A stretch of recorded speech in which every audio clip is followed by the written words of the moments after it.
Amusement. 116.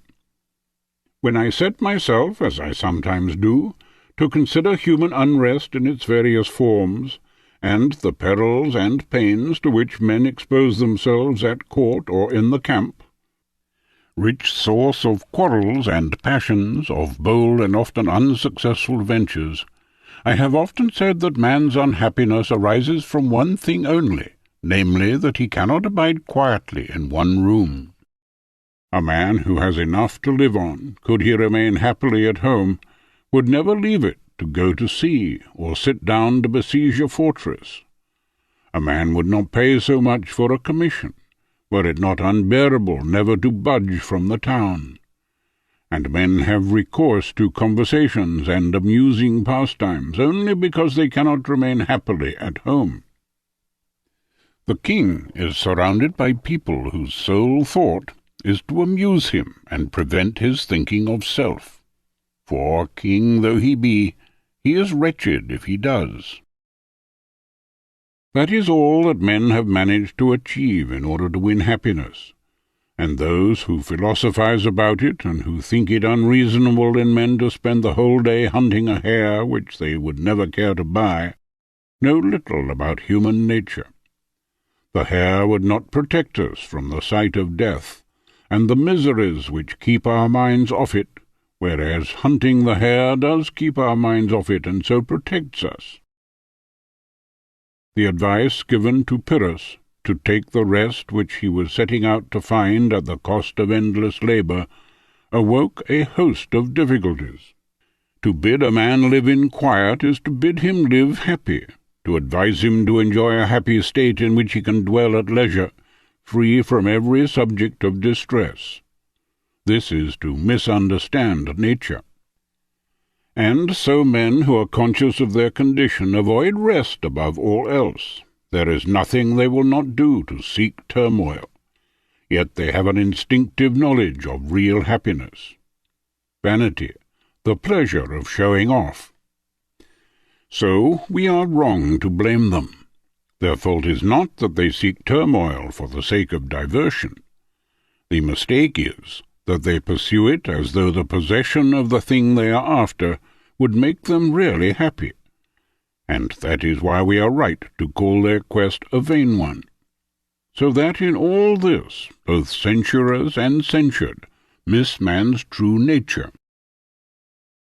And so, when we reproach them for seeking so keenly what cannot bring satisfaction, if they replied, as they ought to do if they really thought about it, that they only seek a violent and impetuous occupation to divert their thought from self, and that for this purpose they choose a pleasing object which charms and strongly attracts them, they would shut the mouths of their critics.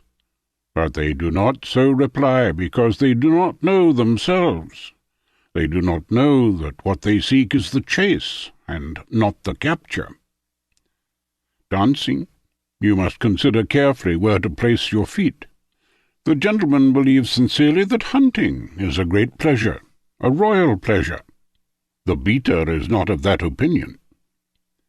They imagine that if they got the post they seek, they could then enjoy repose. They do not know the insatiable nature of their desire.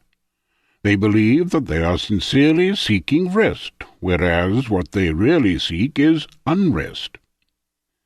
They have a secret instinct, due to the sense of their unceasing misery, which drives them to seek amusement and external occupations, and they have another secret instinct, remnant of the greatness of our original nature, which teaches them that happiness lies in repose alone, and not in turmoil.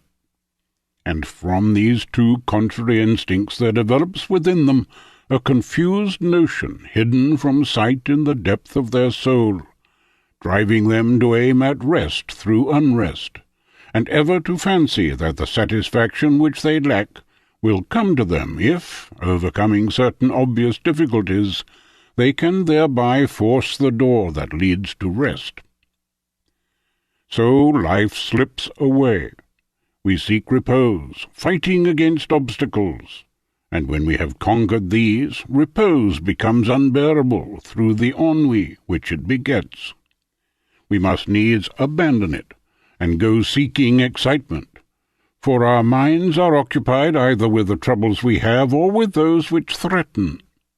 And even if we thought ourselves safe on every side, ennui would arise of its own accord in the depths of the heart where it is naturally rooted, and fill the mind with its poison.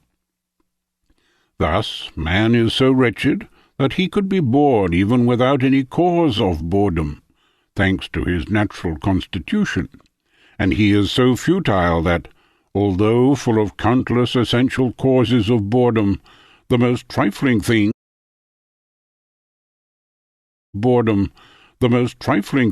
such as a billiard table and a ball to push, is enough to amuse him. But, you will say, what is he aiming at in all this? He wants to boast among his friends tomorrow about having played better than someone else. In the same way, other men toil in their studies in order to prove to scholars that they have solved some problem in algebra that had not been done before. Others expose themselves to extreme danger, so that they may afterwards boast of having reached a certain point, very foolishly to my way of thinking. Finally, other men tire themselves to death in studying many things, not in order to make themselves wiser men, but only to display their knowledge. And these are the most foolish of the lot, for they know how foolish they are. Whereas one is at liberty to think that the others would not be so stupid if they understood what they were doing. A man may pass his time without boredom by gambling a little. Try giving him each morning the money he would be likely to win during the day. You'll find he is anything but happy. One might say that what he wants is the pleasure of the game, and not the winnings. Well then, make him play for no stakes. He will find it devoid of interest, and will be bored. So it is not the pleasure of the game that he wants. A mild and unexciting pastime will only bore him. He has to get worked up, and cheat himself by imagining that he would be happy if he won money which he would not want if it were given to him, on condition that he did not gamble, so that he may get the excitement he wants, and work up his desire, his anger, his fear, in order to attain his imaginary end, just as children are frightened by the face they have themselves blackened. Whence comes it that this man who lost his only son a few months ago, and who this very morning was overwhelmed with lawsuits and quarrels, has now forgotten all about them? Be not surprised. He is absorbed in watching where the boar will pass, which his hounds have been hunting so hotly half the day. He needs nothing more. However full of sadness he may be, he is happy for the moment if you can get him to take up some amusement, and however happy he may be, he will soon be vexed and wretched if he is not amused and mastered by some passion or pursuit which prevents the development of ennui. Without amusement there is no joy. With it there is no gloom. So too the happiness of highly placed persons is due to their having a crowd to amuse them, and the power so to continue. Mind this. What does it mean for men to be superintendent, chancellor, or first president, but that they enjoy a position in which from dawn they have a crowd of folk coming from all quarters, not leaving 1 hour in the day when they can think about themselves? And when in disgrace and dismissed to their country seats, where they have no lack of means nor of servants to help at need, they continue to be wretched and desolate, because there is no one to prevent them from thinking of themselves. 106.